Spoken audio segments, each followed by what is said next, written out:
Hello दोस्तों, आज हम जानवरों में पोषण या प्राणी संपोषण के बारे में जानेंगे।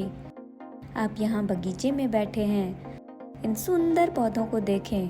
पौधे प्रकाश संश्लेषण की प्रक्रिया द्वारा अपना भोजन स्वयं तैयार करते हैं, लेकिन जानवर अपने भोजन के लिए पौधों पर प्रत्यक्ष या परोक्ष रूप से निर्भर करते हैं।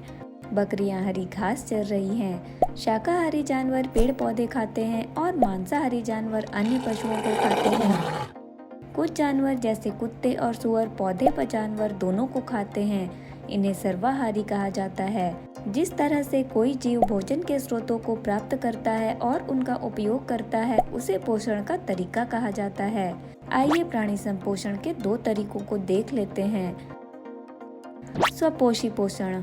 स्वपोषी और अन्य प्रकाश संश्लेषक जीव सूर्य के प्रकाश, पानी और कार्बन डाइऑक्साइड की मदद से अपना भोजन स्वयं बनाते हैं। विषमपोषी पोषण।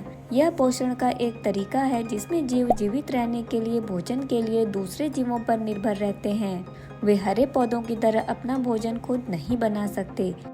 जानवरों में पोषण के विभिन्न तरीके होते हैं, चलिए उनके बारे में जान लेते हैं। Filter feeding. इस फीडिंग विधि में जलीय जानवर पानी में निलंबित छोटे कणों को छानकर भोजन करते हैं। डिपोजिट या जमा फीडिंग। इस विधि में केंचुआ जैसे जानवर मिट्टी में मिले हुए कुछ कणों से भोजन प्राप्त करते हैं। तरल पदार्थों की फीडिंग। मधुमक्खियां, तितलियां और मच्छर आदि दूसरे जीवों से तरल पदार्थों का सेवन करके पोषण प्राप्त करते हैं। एक साथ खाना। यह सांप अपने शिकार को पूरा निगल रहा है। किसी जीव को एक साथ पूरा खाकर भी पोषण प्राप्त किया जा सकता है। रैम और सक्शन फीडिंग। मछली नकारात्मक दबाव प्रवणता बनाने के लिए मुख गुहा को तेजी से फैलाकर सक्शन फीड करती है। यह पानी और आसपास के शिकार के प्रवाह को सीधे मुंह की ओर खींच लेती है। आप पौष्टिक नारियल पानी पी रहे हैं। चलिए प्राणी संपोषण की प्रक्रिया को देख लेते हैं।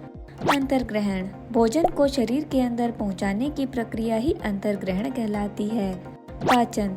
अघुलनशील बड़े भोजन के अणुओं को सरल तथा छोटे छोटे अणुओं में निम्नीकरण पाचन कहलाता है। अवशोषण। पचे हुए भोजन को कोशिकाओं द्वारा अपने भीतर सोख लेना अवशोषण है। स्वांगीकरण।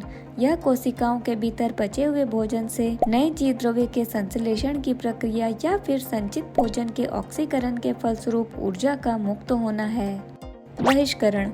मल के रूप में अनपचे भोजन को गुदा द्वारा शरीर से बाहर निकालने की प्रक्रिया बहिष्करण कहलाती है। आपके पास एक चार्ट है, क्या आप उसे दिखा सकते हैं?